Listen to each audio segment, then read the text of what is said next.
Good morning, afternoon, and evening to everyone, depending on where you are joining us from. And welcome back to the second sessions of today's webinar called Global Trade Influences on Regional Animal Welfare in Reality. Just a brief reminder of housekeeping for anyone who has just joined us. The session is currently being live streamed on YouTube and recorded for future use as capacity building material. And all participants will be muted upon entry. We welcome any questions from the audience pertaining to the topic presented in the chat box, and we will answer them at the end. Please keep the discussion respectful and productive. I will be the moderator for this sessions. Our first scheduled speaker, Dr. Blato, cannot make it to the event due to other commitments, unfortunately. However, we're thrilled to have with us here a speaker from Eurogroup for Animal, Stephanie Ghislain. I'm sorry if I'm butchering the French language, but hopefully I'm a bit closer to the mark. Please allow me first to introduce Stephanie and her work briefly. So Stephanie heads the political affairs team at Eurogroup for Animals. After leading the Trade and Animal Welfare Program for 5 years, and Eurogroup for Animals is the pan-European animal protection organizations representing more than 80 members based in the EU and beyond. Before joining Eurogroup for Animals, Stephanie worked 6 years in a consulting firm, primarily advising companies and governments on EU trade policies. And she was Eurogroup for Animals representative on the Commission's expert group on trade negotiations and has been on the EU domestic advisory groups, created under the trade agreements with Ukraine, Canada, Japan, Vietnam, and Singapore. For our presentation, Stephanie will explain why working on trade policy can be useful for Asian animal protection NGOs. She will touch upon both international rules and trade agreements that are negotiated by various countries. Without further ado, I will hand over to Stephanie. Stephanie, the floor is yours.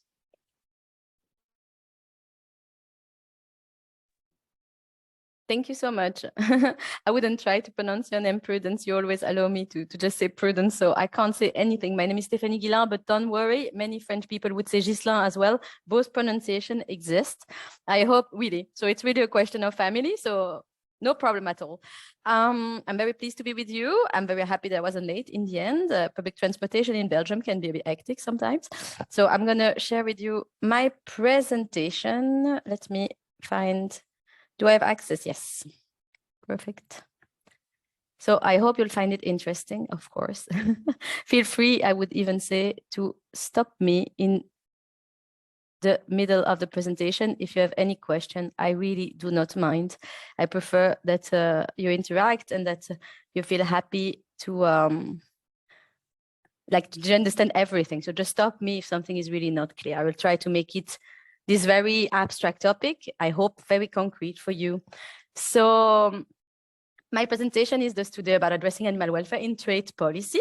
So at the moment I work on much more than trade, but yeah, this is my pet topic. I've always worked on this topic, and at Eurogroup for Animals, as was said, in between we are now more than 90 members, but it's still very close to reality. We are what we call, like Asia for Animals, an umbrella organization. What we do for our members, we've been created 40 years ago when some of the big animal protection organizations in the European Union thought that there was a need to actually lobby the European Union as well. As you know, the European Union as a region is very unified, and there's a lot of regulation rules that really apply to all the countries. So those organizations decided to create together Eurogroup for Animals, and now we're more than 90. And what we do mostly is representing our members at the European level. So as Prudence said, we are usually our members representative on groups that are created by the European Commission, either to give opinion on things that are happening on legislation, or we will talk about it, about the implementation of the trade agreements in this case. We are also campaigning together, and we are also, in a way, a hub like Asia for Animals for the organization to meet, to learn from each other, to get more synergies. So this is a bit who we are. It's a basic, but it's still very important. And I want to touch upon why do international trade rules matter to animals and why do trade agreements matter to animals. But just to start with, in a way, it's important to understand why would we work on trade. It's very sort of abstract. What is really trade? You know, we are buying, we are selling products. So there are international rules, as I say, there are sometimes agreements between countries. Why are we really working on that? Because technically speaking, a lot of animals, even if we would want them not to be considered objects, because we see them as sentient beings that shouldn't be considered like this, they are at the moment. They are traded in many cases, but also products derived from them. So a lot of farms, for instance, produce products that are traded afterwards.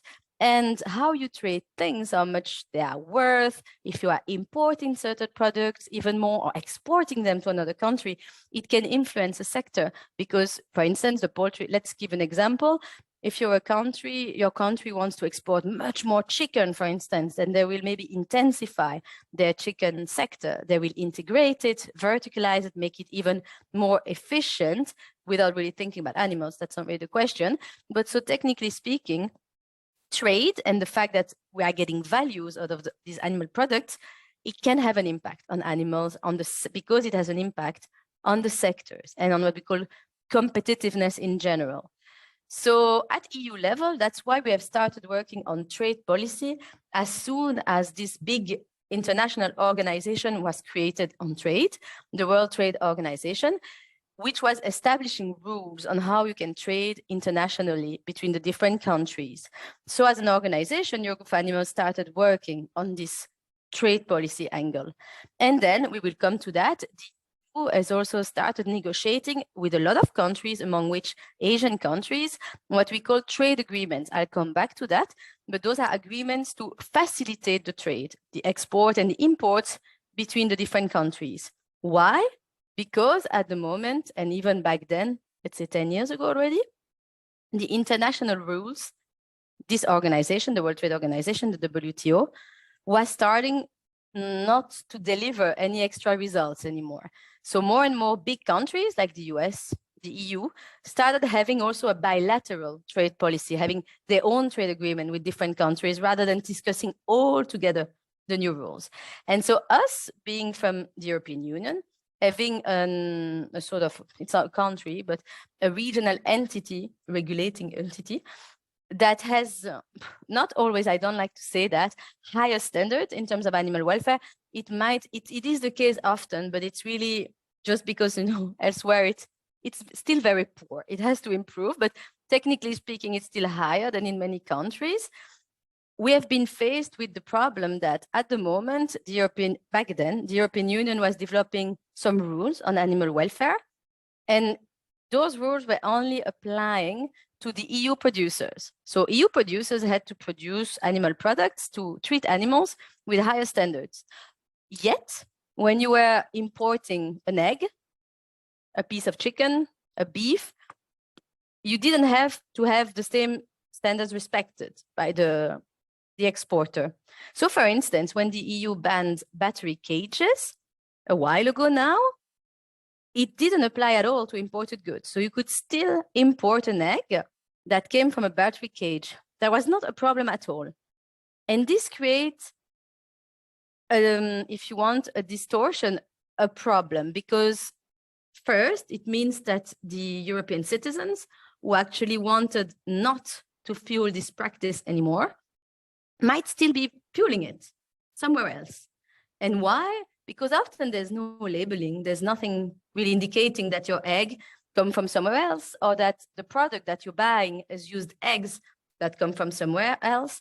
And that's a big issue, because often in the EU, at least, imported eggs, to take an example, are used to make other products, or like in collective restoration, in restaurants, where you have no labeling.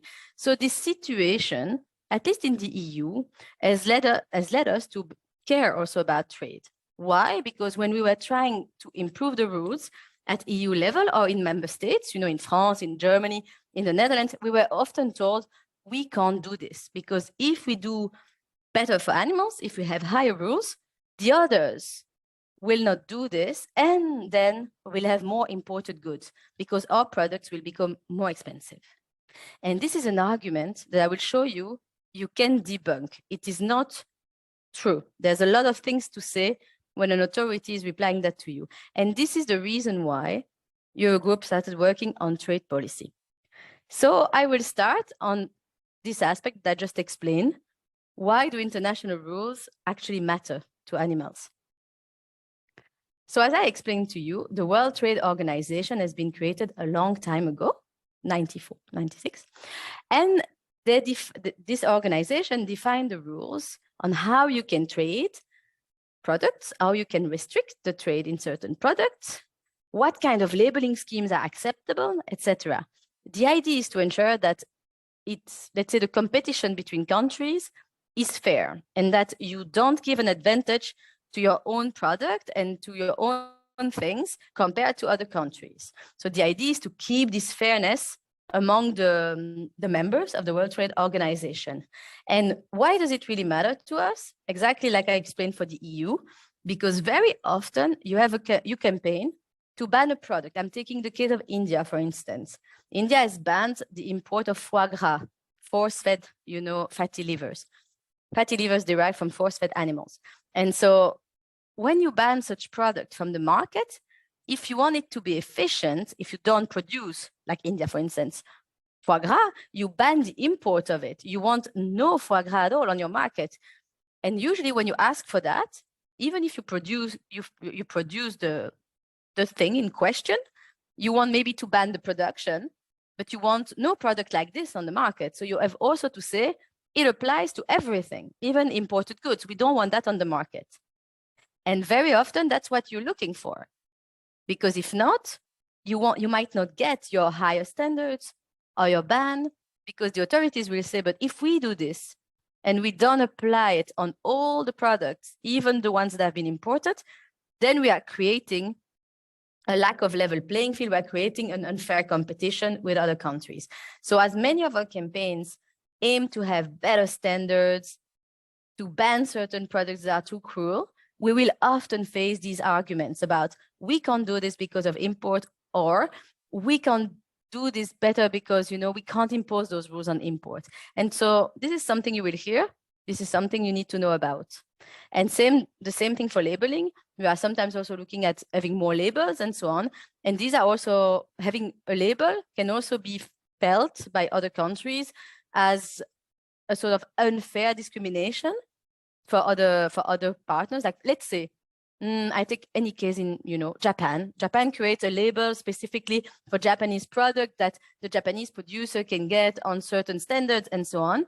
And it's very important. And this label is actually very attractive, and consumers in Japan really look for it. And this label is not really accessible for a product from Australia or from another country.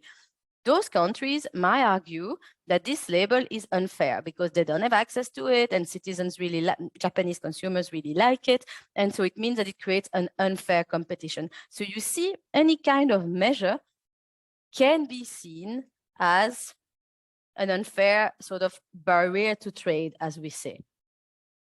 So that's why it matters a bit to us. Let me explain you a bit more about this weird World Trade Organization. The general idea of these rules, as I explained, is that there can't be any discrimination between the products you are importing and the one you are producing locally. And this is the term that is written here, what they call in these rules, like products.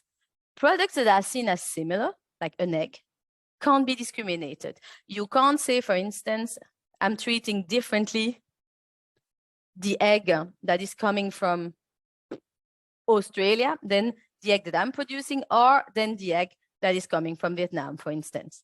You have to, if they're similar products, if they're like products, you have to treat them the same. And then arises the question, what is a like product? Because for us, animal activists, some people are vegan, don't eat anything at all, but maybe some are vegetarian or whatever. An egg, for instance, that doesn't come from a battery cage, a free-range egg is not the same as a cage egg for some consumers. At the moment, it's a bit unclear what you can argue is a like product or not, but for us, we wouldn't buy one for the other. Let's take an example. If you're someone who cares about that, maybe you would go to a supermarket, and in Europe, you have labeling on eggs, for instance. And so you can see very quickly which ones are free range, which ones are still caged. Imagine you go to the supermarket and there is no organic egg, free range, and free range egg. Do you buy them or not? Or do you go to another supermarket? If you go to another supermarket, one could argue that actually those products are not the same because you're not buying one for the other. And this is something that is discussed in what we call the case law, because the World Trade Organization has what we call a jurisprudence. There have been disputes to discuss the rules. There have been cases, there have been rulings, and in those rulings, some of the rules are better defined. And so there have been cases on like products. And one of the key things, which is very interesting, is that in that case law, not specifically on animal products, the idea of a like product was defined that is the product the same, physically speaking? Are they the same? Do they have the same end use? Are you using the product for the same purposes? More technically speaking, is that the same tariff line? Well, that's very technical. And maybe for an egg that is caged or free range, those three things are exactly the same.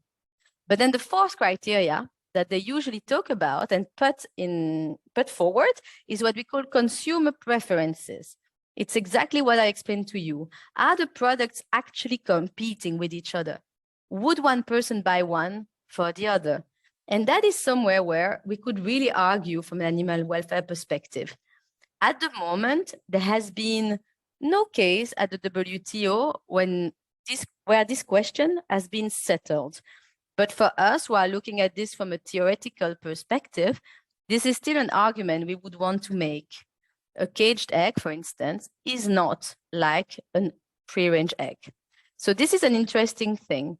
So this is just for you to understand. According to WTO rules, you can't discriminate, and discriminate means ban a product from your market or apply a higher tariff to a product or prevent them from getting a label or applying a label to them if they are the same product.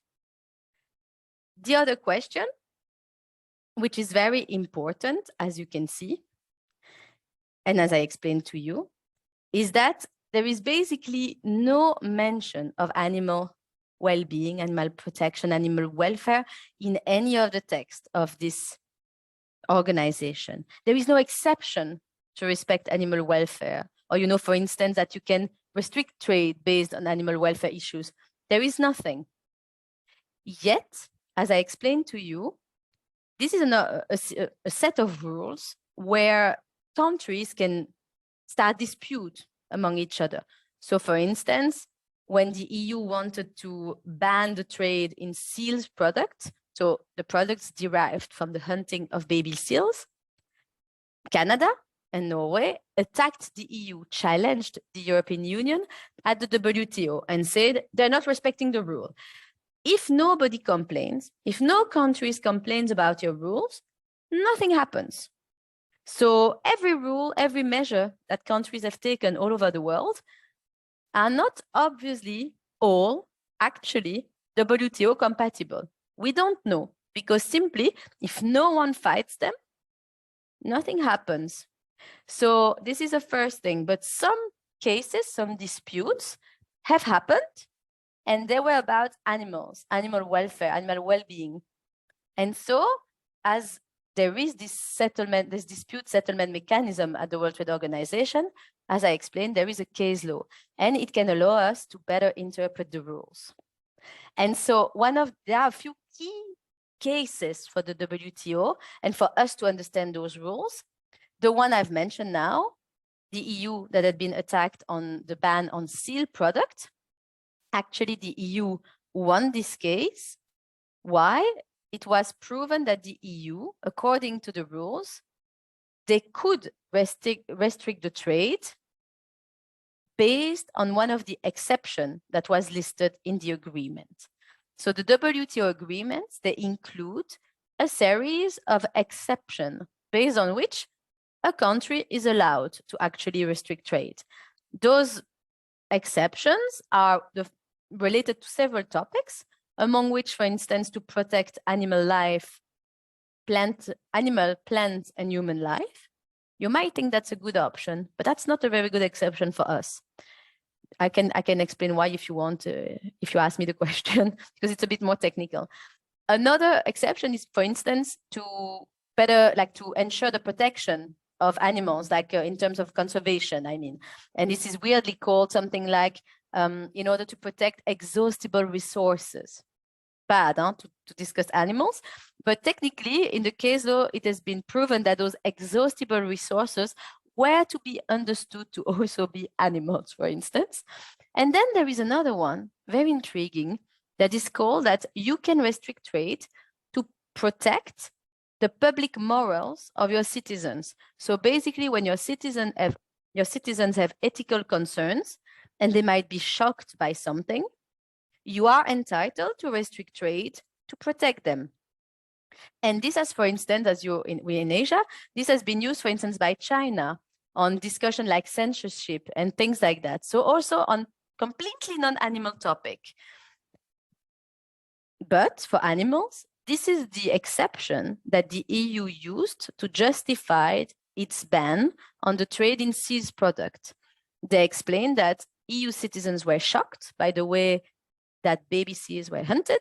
There was no way to do anything to improve this. There was no label possible to help. There was no human method of killing those seals. So the trade had to stop, like the import and the placement on the market of such products in the EU had to stop. So the EU justified this ban with the exception of public morals, as we call it.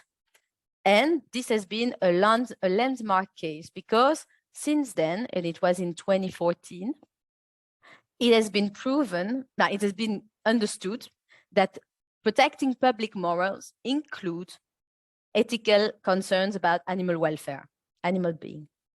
So that's a very important case. And then later on, there was a very interesting case that lasted 30 years. I know you have to be a geek to like it, about tuna labeling in the US, because basically the US wanted to label their tuna in order to say that dolphins had not been harmed in the process of fishing the tuna, because there is this specific phenomenon in the Eastern tropical Pacific where actually dolphins are swimming above the tuna, and Mexican fishermen were really setting on dolphins to simply fish the tuna. And so it's really specific to that area, and it was mostly Mexican vessels doing this. And so the US wanted to, make sure that this would not get to their market. And so they created, first they banned the product, and they were told they could not do that. So they created a label like Save Dolphins. And in order to get this label, the rules were a bit different, considering where you were fishing. So if you were fishing in that specific area, you had more rules to respect to be able to get this label. For instance, if I remember well, you had to get an observer on board of the vessel to prove that you were not setting on dolphins. And of course, the Mexican have fought this very strongly. And in the end, after 30 years of back and forth of the US fine-tuning its measure, it ended up by being approved because the label was said to be even-handed, calibrated to the risk for animals in the different regions. So basically, the US had to agree that if another place in the world would have had the same sort of phenomenon, they would also apply the same criteria. So it had to be fair, not discriminatory for a specific region based on criteria, but it was approved. And what was interesting in this case that it was not about the conservation of the dolphins, because it was really mentioning that technically speaking, it was also about the dolphins getting just harmed and also getting separated from the rest of the group, being stressed by the approach of the vessels. So it was also about their welfare. So that was quite interesting. And just also to tell you, as we spoke about the like products, what was very interesting is that in that case, which is one of the most recent, this question of the likeness of the tuna was never really discussed, because yes, the panel at the time of the dispute looked into likeness, but what they compared was Mexican tuna and US tuna, which was not the question.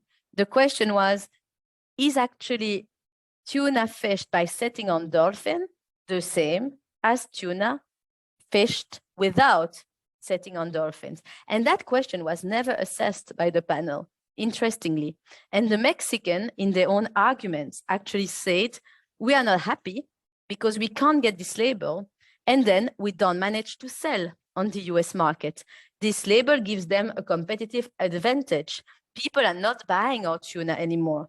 So actually, as we spoke about it in terms of consumer preferences, that's very intriguing. That means that's not really the same product, right? If they don't buy it. So this is really theoretical. At the moment, there's not been a case to really settle this. But I just wanted to let you know that if at some point you are fighting for higher standards or for a ban on a certain cruel product that you are not producing at home, or even that you are producing at home, and you are told we can't do that because if we do this, we will still import a lot of that and it's not good for our producers. You can argue that imported goods should also be included in the measure. And if you are told, as you might often be, no, we can't because of the trade the WTO, you will be able to look at this presentation, or you can reach out to me, and you can argue that honestly, if it's based on a strong ethical concerns, where you can show that citizens in your country really care about this, you have some arguments. And it's not certain that another country will actually attack you. I think nobody never attacked India on banning foie gras. France could have, never did. When New Zealand stopped exporting live animals, nobody complained either. So that's also interesting. We also have to remember that often there is no dispute and there is no consequences. For instance, the EU has rules related to slaughter that apply to imported meat. So for instance, they have to respect similar rules as the EU rules on the time of killing. Nobody never complained about this. Same for the rules that we have on cats and dog fur. We are banning it. It's never been a case on that. So that's also something to always keep in mind. So if you're faced with that in your advocacy, this shouldn't stop you. You should build your case because often the person you're talking to doesn't know so much about this. So you could always further your case. I want also to say that potentially there could be also a case soon, we never know, on because, you know, as you might know, in the EU, we are working currently at reviewing our animal welfare legislation to make it more up to date with science, hopefully. So we hope that in this legislation, there will be a clear ban on all cages, for instance. And at the moment, they are considering to have more imports requirements, so more of the rules also applying to imported goods.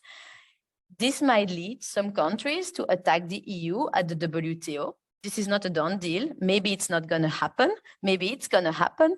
But so maybe at some point in the future, we might have a dispute and we might have a ruling.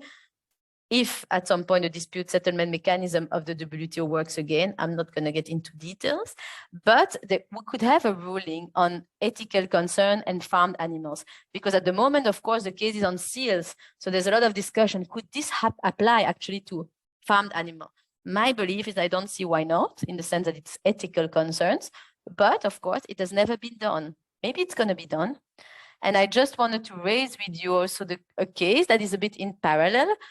You might know that the USA, in California, that they adopted also a ban on cages in California, and that this ban on cages was fought within the United States by other states than California, especially the one producing pig meat. They didn't want to apply those rules and they were exporting meat to California, and so they had to respect the rules and they didn't want that.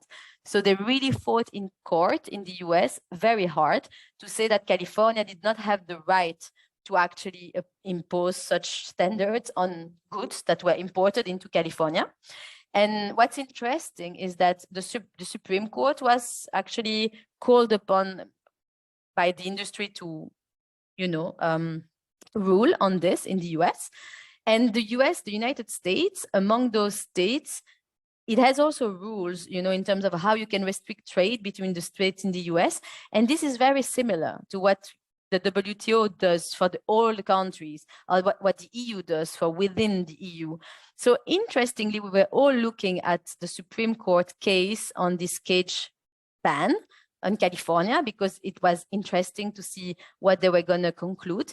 And they actually won the case. So California can have its ban on cages. So that's quite interesting to see how these rules about, being allowed to restrict trade in order to respect ethical concerns are applied in different sort of settings. So that was on the international rules, and I hope it was concrete enough so that you can see how you can use it, in your own advocacy. Just to let you know that, in my opinion, in the EU at least, there's never been a stronger case to argue for measure on farmed animals to be applied also on imported goods, because there's such a strong ethical support for this. There was a Eurobarometer, so a pan-European survey in 2016, and like more than 93% of the European citizens that were surveyed wanted to have same rules for imported goods and for other like EU goods on animal welfare. My thinking is that probably many EU citizens have no idea that it's not the case at the moment. So that's one. And also, of course, a lot of EU citizens want to see better rules and wants to see the EU do more to promote greater awareness of animal welfare internationally. And also, if you must know, the EU has this interesting tool, which is called the European Citizen Initiative, where you can collect signatures and make sure that, to call on the European Commission to look at the topic. And we have used this a lot as animal protection organization. And the rules are quite harsh to be able to be successful. You need more than 1 million signature in different EU countries with different, so it's quite difficult. And among the 10 initiatives that have been successful throughout the EU, like 6 were related to animals. And most recently, if you might have seen, we have done one in only 10 months. Normally we have a year, and we collected 1.5 million of signature to ban fur farming in the EU. So just to say that there is a strong support of EU citizens on animal welfare issue. Whenever they're asked to talk, to sign up things, they go for it. So maybe in your country it's the same. Maybe all these tools are also available in your countries. And I'd be happy also to discuss with you bilaterally if I can help in any way. I just want to touch upon trade agreements, because it's a bit maybe less useful, I would say, in the Asian context, but still there's a way of doing things about it. Some countries, I know more about the European Union case, but other countries too, like the US, like Brazil, like China, like ASEAN countries, they negotiate trade agreements between each other. And what can be in those trade agreements is also defined by the World Trade Organization. The idea, of course, of the World Trade Organization is to facilitate trade. So, of course, if you want to facilitate further the trade among certain countries, the WTO is very fine with it. So normally, when you have those kind of agreements between certain countries, they have to cover substantially all the trade, which means that in many cases, most of the cases, animal products are going to be covered. So those trade agreements, what they do is that they define how tariffs, the price that you pay to import a product, can be lowered.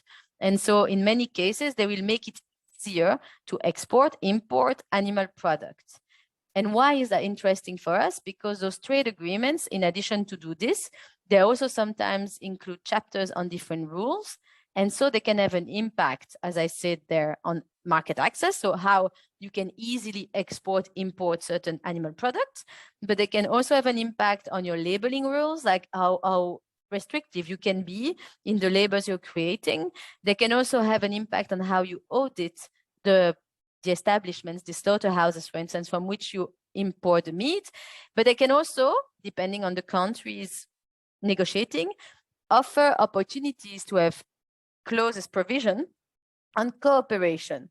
So, of course, there's a lot of negative, of risk, but there's also opportunities in terms of developing relationship between countries. The problem usually is that those trade agreements aim to facilitate trade without looking at all at what we call methods of production, so animal welfare, for instance. So to give you an example, like if you facilitate the trade in, let's say, in the beef trade, you will say, okay, I'm going to lower the tariff on beef, make it easier for the EU to import beef from certain countries. It doesn't consider usually whether those cattle has been kept on feedlots or not. And the animal welfare consequences are very different, of course. Usually also, if you lower the price of imported goods, it might stimulate the demand for certain products because it's a bit cheaper on the market, importing it. So in the EU, a certain product can become cheaper. Like let's say importing beef from a certain country can become cheaper. And then you might import more of that and produce less in the EU. And if, for instance, in that country, the standards are lower, then potentially you might consume the same, but produce it in a place where the standards are lower. So maybe more animals are kept in a bad condition rather than the opposite. So that's also problematic.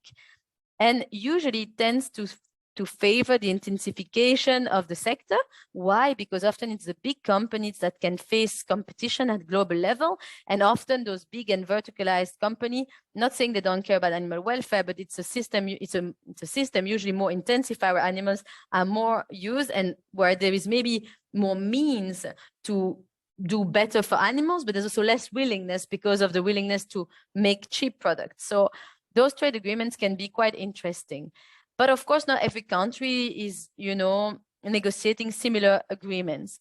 I want to take two examples, one that is not Asian, one that is Asian. Like just to give you an example, the European Union negotiates a lot of trade agreements. As of 20 years ago, roughly, it started to put in those agreements small provisions saying that the countries would cooperate on animal welfare. That is not bad. It's good that that's in there. But at the moment, not much has happened with this cooperation. We are trying, us, like as an organization, to really push for concrete progress targets to be decided for this cooperation, but often nothing happens really. So our key issue is usually that, for instance, in the EU-Mercosur agreement, it's very interesting for us because, Mercosur countries produce a lot of animal products, chicken, beef, and the EU imports a lot from them, really a lot. And a lot is connected to deforestation, for instance. So for us, it's a very important agreement. At the moment, all the tariff reductions that are included have no condition at all, apart from one. So meaning that the EU at least has shown that on one occasion, which is shelled eggs, which is not a product that we import a lot from Mercosur, that they could add an animal welfare condition. So the idea of this condition is that in order for the eggs to benefit from a lower tariff, a lower price to be imported, they have to respect similar rules as in the EU in terms of welfare. So this is a principle, in principle, something we really like at the moment in the absence of something else. We really like this conditionalized liberalization, so these conditions on tariff reduction. But in this case, it's really a small trade, so it's not super useful, but it still has a precedent, very important. And voilà, so this agreement creates a lot of issues for us in terms of concerns for deforestation, the kind of trade it's going to foster, the sectors it's going to stimulate. Indeed, it's going to stimulate more pig meat production, also dairy production. So again, always things that we don't see as a very good thing. But I wanted to give you more of an Asian example just to say what can happen, like in Asia. Sorry, also. Steph. Yeah? Just before you start, you're just running out of time. Just got a couple minutes left to wrap it up because we've got some great questions for you. I'm happy to stop, then we can get question. And maybe the example is nice to illustrate the question. That's fine for me. Yeah, sounds good. Sounds good. Ngoc, do you want to take over with the questions? Yeah, thank you, Elliot and Steph. Let me begin with the first questions from the chat from Jess. How long does it usually take to get the EU member states to ban imports of low welfare animal products? Or is it more realistic to lobby for enhanced welfare or conservation standards to be applied to the products instead? For example, Jess is interested in civet coffee and wonder if there might be scope to lobby for an import ban, even if it starts as a ban on the import of cage-produced civet coffee or civet coffee made in regions where there are endangered species getting caught up in the trade. That's very interesting. I remember that from my trip to Indonesia. I guess that I see then what we are meaning. I think it's not easy to get really some lower standard imports to be banned. In general, we don't look at it like, let's just, EU usually doesn't like ban. So for instance, what works better is when you have the opportunity like we have now, because we're revising our rules. It's to get certain standards to be also implemented on imports. And how do you define which ones? The ones that are very concrete, that can be applied by other countries easily, like for instance, no cages, or for instance, density, or for instance, enrichment, you know, very concrete things where you know there's ethical support, that the citizens really care about them. On civet coffee, if the EU wanted to, they could. They don't produce coffee this way, so they could say, oh, we don't want this method of production, we will just ban it here in Europe. Whatever, nobody could make that like this, and we don't import. But to be honest, in general, countries don't want to do that much, because it gets really frontal with the countries where it comes from. So to be honest, I think it would be difficult to get these bans in the EU. We're also trying to get banned, for instance, kangaroo-derived products. Like for seals, it's a very cruel hunt, but it's difficult, those kind of products. So you might have easier to actually approach corporate, to approach like supermarkets, retailers, you know, and get them to be sensitive to this and not want to import it. Sometimes this is also an avenue to use when you can't get legal standards from a country, I mean. Thank you, Steph. I will move on to another question for Monique. We'll priority questions on the first come, first serve basis, and also ask one question from each of the participants, and the rest will be sent to you via email. So this question is from Monique. So do you know a source to find global trade rules related to trade of hens or duck eggs that might mention standards for animal welfare of those source hens? No, there is nothing. So basically, in terms of international rule, the problem is that at international level, the only rules that exist on animal welfare are the WOA, terrestrial guidelines, aquatic guidelines, and those are not mandatory. Those are guidelines. So technically speaking, the rules, there is no rules per se, but of course, some rules apply to animals in trade products, the general rules, what we call the General Agreement on Tariff and Trade, the GATT. And so that's what would apply. And it applies in general to all products. But on animal welfare, exactly, you won't have anything that you can use. And that's the difficulty. That's why you have to rely on ethical concerns mostly. Thank you. This is another question from Nguyen, and she asks, so we're a honey producer and trader. In our supply chain linkage, we are trying to persuade other beekeeping farmers to produce sustainable honey and persuade farmers limit or avoid using pesticides. However, in Vietnam, there are few research and practice about ethical honey productions. Can you suggest some regulations in this sector? It would be good, and I could look into that with you to see, but for instance, if there are a lot in exporting honey to the EU, I know in the EU, honey is getting a big topic because, of course, there are a lot of sort of organic producer in the EU and are very annoyed with the blend that they can get from elsewhere in the world. But I think that what Karuna has to look at is more the rules on pesticides in those cases. And the EU is trying to strengthen them and to apply also more of these pesticides related rules to imports. And that could be of interest to you. I'm happy if you get in touch to sort of point you to the process, but it's not been defined yet, but there's a lot of discussion about it at the moment in the EU. Thank you so much. Another question from Fanny. And so are there plans for WTO to update their trading rules anytime soon? It feels very outdated in many regards. The capitalist free trading world of overconsumptions of the earth resources is no longer sustainable, and we've known this for a bit of time now. I completely agree with Fanny. I don't think we can expect an update of the rules. It's extremely complicated because all the countries would have to agree. And that's why also nothing is progressing at the moment. Some big countries would want to see agriculture really out of it, which is a discussion since early 2000 at least. And so, no, I don't think we can expect really updates. They're working on the sustainability dimension of it. There are more and more discussion, notably based on what I explained to you about methods of production and how at the moment, it's not seen that a method of production that is not visible in the final product, like animal welfare, for instance, you can't see it in the product in the end. At the moment, it's not considered normal to discriminate products, to differentiate them based on this kind of method of production. But of course, all the debates at the moment are about that kind of things, like emissions, forced labor, animal welfare, all things you can't see in products. So they're discussing about it. At the moment, there's a lot of exceptions, as I mentioned to you, and a lot of time countries are relying on those exceptions. And I think it's going to be difficult to de-exceptionalize the rules. But yeah, there are a lot of discussions. But to be honest with you, don't await too much. More argue on what's existing. I think we have some space to act. But it's true, I agree with you.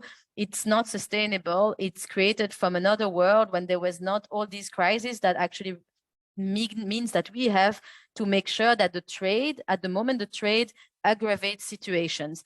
It can lead to more deforestation, to more emissions, to more cruelty to animals. And that is not, in my opinion, something we should allow for. So yeah, it's a bit outdated, but I wouldn't hold my breath waiting for new rules, unfortunately. Thank you. And another question from Ruli. So he thinks that B2B is still relevant for this work in Indonesia's context. So CP1, the biggest integrator, will export chicken to Belgium. Which member of EU states and will apply the trade policies on animal welfare? B2B business, but yeah, I think it's still relevant because when business in Europe will import, those products, even to transport them, they will have to respect the rules. So for instance, on meat chicken, we hope that certain standards will be applied on imported goods, on density, for instance, potentially, hopefully also on breeds. We are fighting a lot to get slower growing breed in the EU to be mandatory. And so, yes, a business importing those chicken from Indonesia, for instance, would have to make sure that their suppliers are approved in that sense. It wouldn't be at the level of member states. It would be the entire EU. As you know, it's a single market, so a product entering any member state can go everywhere. So normally they have to all apply the same rule, because anything getting in the EU by any member states can go anywhere after that. I have another question from Jess. Has there been research on the impact on import bans on domestic productions or consumptions? Just wonder if banning an animal products would make it more of a destination tastescape, and so could perhaps increase the demand for the product in producing countries as part of tourism.